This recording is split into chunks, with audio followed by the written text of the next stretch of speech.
As Syria is torn apart, as people risk everything to flee or risk everything to stay, a lose-lose situation for so many Syrians. What is Russia playing at? James Miller is managing editor of The Interpreter.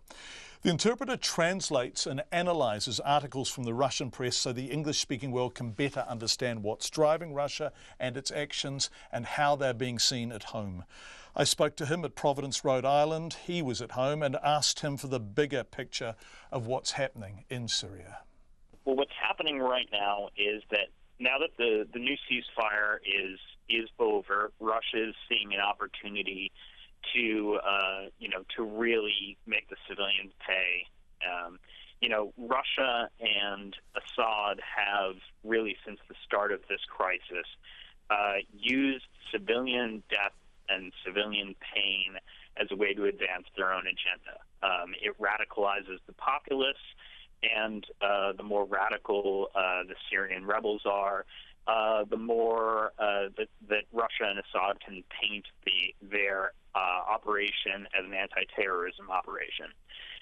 It also drives the population out of these cities and into neighboring Turkey, neighboring Jordan, and ultimately on to Europe, where, of course, Russia is also promoting anti-refugee, anti-migrant political parties. Gosh, it's cynical and it is terrible. And whilst there is now increasing volume in the West's complaints about what's happening, it does seem ineffectual. The British ambassador walks out of the UN Security Council, yes, but ultimately, so what? Well, so this is the problem. The entire world was on the edge of war. There were French fighter pilots in their cockpits in 2013 when Assad launched a chemical weapons attack, and nothing happened. Now, the United States, has sort of dictated the international response to this, and I don't know if that's going to change. I don't think U.S. policy is going to change 43 days before an election. I could be wrong. This is certainly something that Putin has in mind. He knows that Barack Obama is very, very, very opposed to any military intervention in Syria. So is Obama going to jeopardize the election by changing that position in the next 43 days? I seriously doubt it. I think Putin doubts it too. So now you're talking about a little bit over 100 days before the new U.S. president would come in. What's left of Syria by then? So I think this is a cold, calculated sort of move on the part of Putin, and I don't know if it's going to rally the world to respond. Everyone, even from afar, like New Zealand, understands what Assad's endgame is, which is simply and brutally survival at any cost.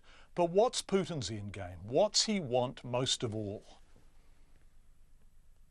I think Putin is very threatened by real democratic change anywhere, in the sense that, his own country is very much moving in the opposite direction. And in order to sort of secure his domestic control, he has increasingly created what we call in the United States the boogeyman. This sort of scary external threat. There's Nazis in Ukraine, there's jihadists in Syria, and the United States backs them. And that is the sort of Russian narrative that's being pushed, and it's not true. But and as long as he can keep that narrative going, he can justify sort of the economic sanctions that have been levied against him. He can justify sort of the political isolation that Russia is feeling. He can justify the economic problems. He can justify all those things based on this sort of us versus them mentality.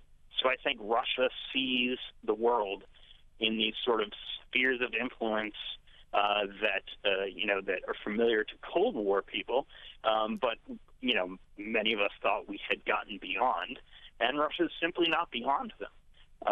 So it's important that Russia looks strong. It's important that Russia demonizes the West. It's important that Russia cannot lose. It doesn't need to win these wars. It just cannot lose them. That's James Miller, Managing Editor of The Interpreter.